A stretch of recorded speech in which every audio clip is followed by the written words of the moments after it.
Sheep shearing has been on our list of things to see, but we weren't sure where we'd have to go to see it. Turns out, not far. We're at Shepherd's Cross in Claremore, Oklahoma. Shepherd's Cross is a working sheep ranch and a Christian mission about 30 miles northeast of Tulsa. The setting is absolutely picturesque.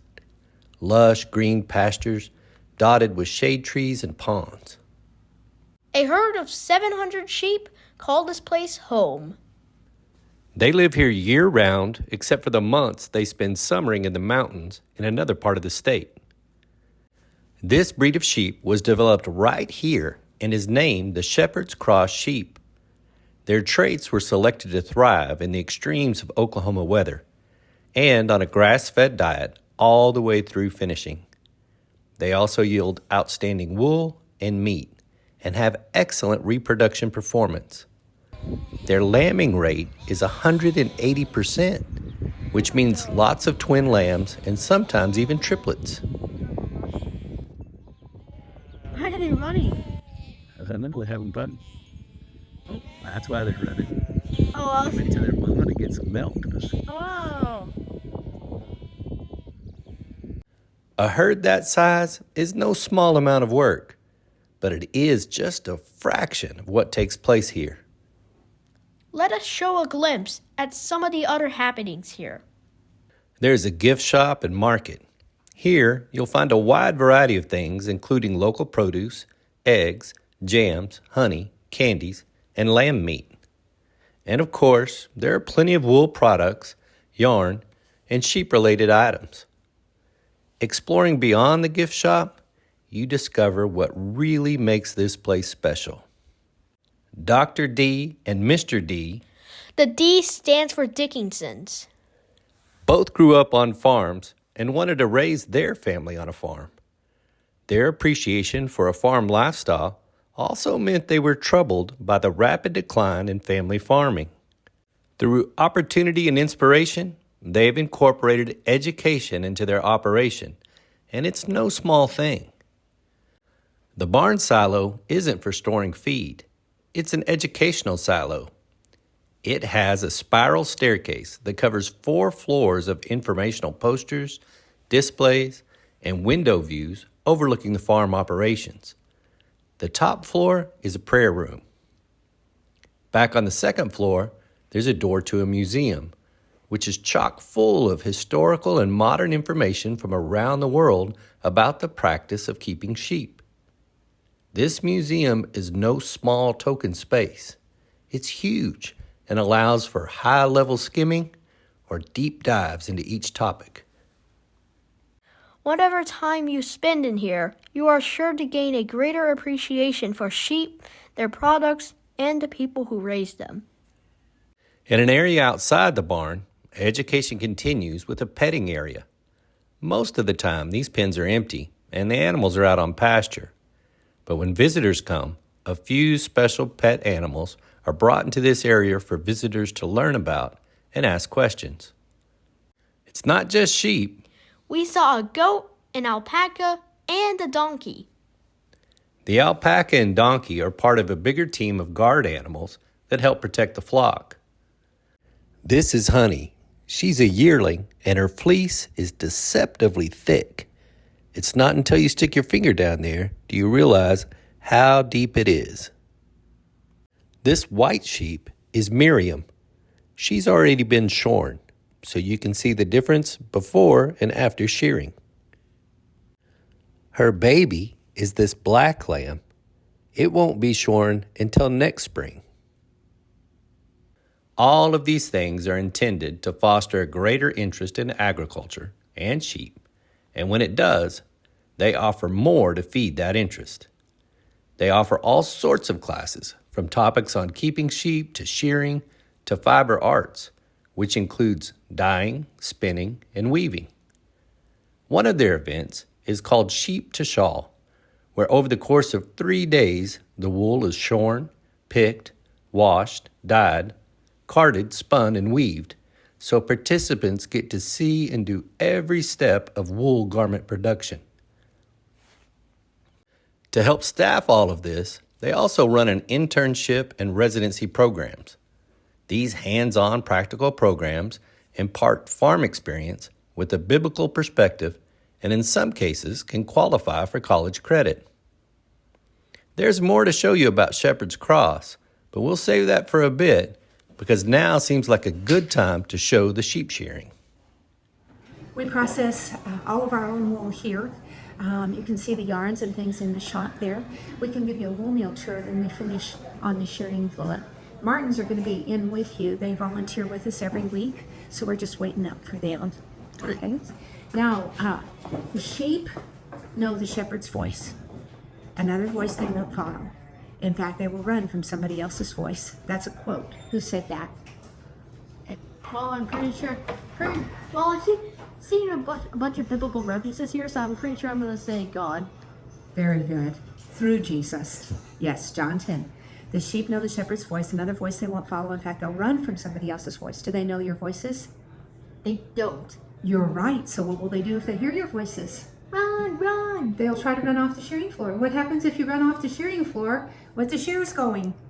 Not good. So we have to be very quiet, okay?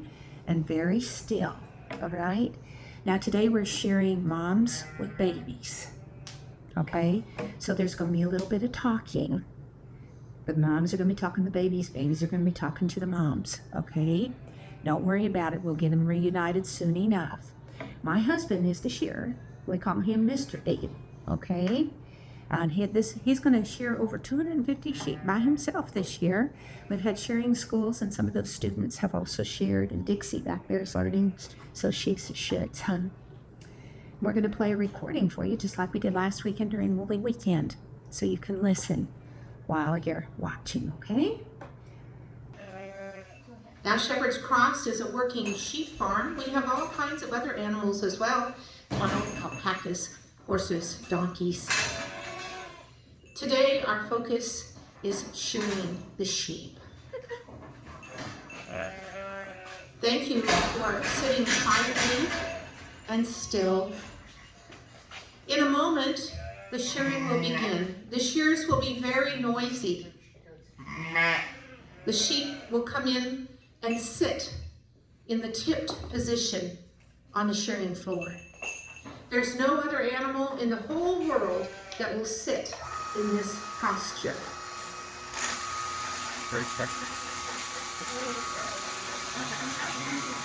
Please remain seated until you are dismissed to exit through the silo. Thank you so much for coming back today. The scriptures that speak of this posture in which the sheep are still. Many sheep in the world would sit in this posture, even a wild mountain sheep. This is their nature. And the scripture actually says that the sheep get silent. And this scripture refers also to the manner in which Jesus went to the cross on our behalf, silent. Now that doesn't mean that he was totally quiet, just like the sheep will not be totally silent. They are still a living, breathing animal. They might be stored in an area that's ticklish. You might have a burr, there might be a tick here or there. Even some other sheep, they may be bleeding for their babe that's in a holding pen. Just like Jesus, when he went to the cross, sat before the shearers. He was silent. That means part quiet. Oh, he did talk from the cross. He talked to his brethren. He instructed them to care for his mother. He even prayed. But he went with the right attitude, his cross. His cross, if you will. He bore the sins of mankind on our behalf. It was our burden to bear, but he bore it with light company. And he therefore is the example of how we are to bear our burdens and our crosses in victory before our great King. Let the picture unfold for you today. As that sheep, the sheep is so delighted to leave their itchy winter coat behind Thank you. and be ready for a new season.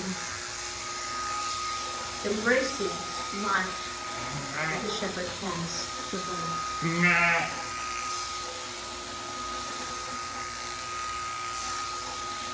The attendants will take the fleece when shearing is finished and teach you about how we process the wool fibers here at the farm.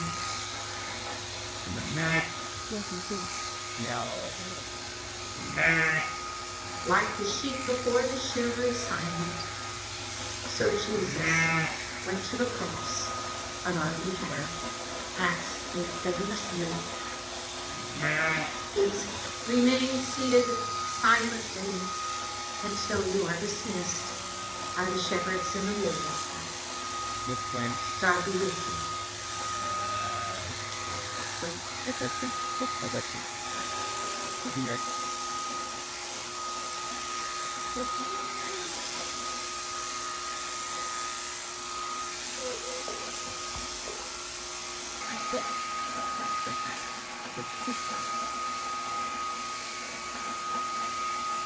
Something tough.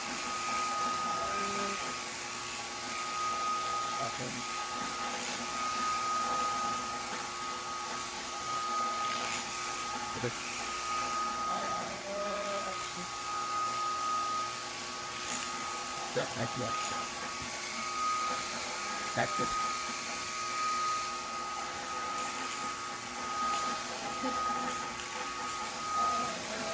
Impressively, the wool comes off mostly in one piece. All right. We are going to do a little foot trim. They go up into the mountains for the summer. So we're sort of like nomadic shepherds. We haul them by trailer. We don't walk them there like nomads do. But it's the same. And that way they can hear each other in the pastures. And it kind of scares off the predators if they have a bell. This is a nail trim.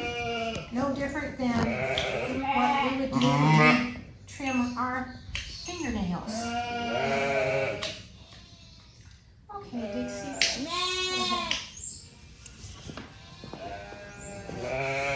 Dixie's picking up the fleece in a special way. So this is where the back legs were? See?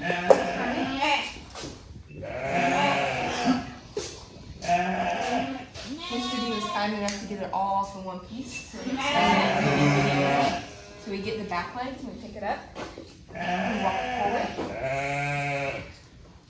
The fleece gets rolled up in a special way and taken to the sorting table, which allows short fibers and foreign matter to fall to the floor or be hand-picked out. On this day, it had been raining, so the fleece didn't spread out like it normally would when it was tossed. Even with the rain, the wool doesn't get sopping wet because it has lanolin, a natural oil that helps it shed water. You might think of wool as itchy, but the lanolin keeps it smooth and supple. Some industrial processes strip the lanolin from the wool using chemicals, and the wool that comes out from that can be itchy. Here, they wash the wool very gently, leaving some of the lanolin and keeping it soft.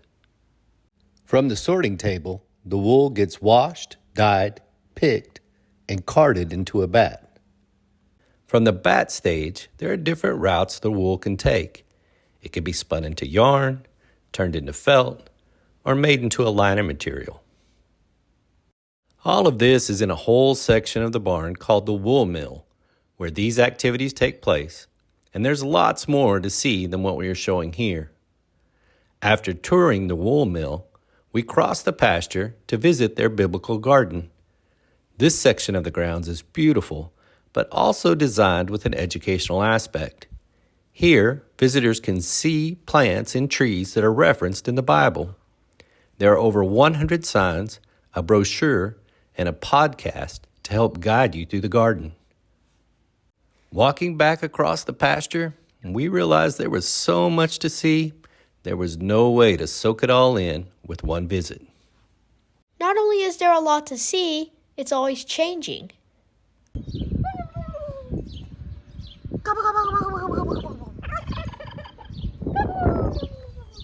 Depending on the time of year, the animals and plants are at different points in their annual cycle, and the events are always changing too, including some seasonal events like a pumpkin patch and Christmas activities.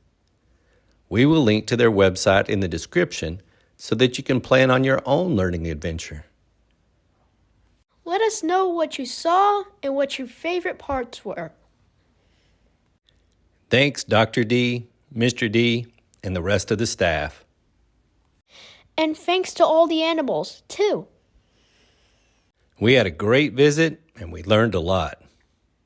See you on our next adventure.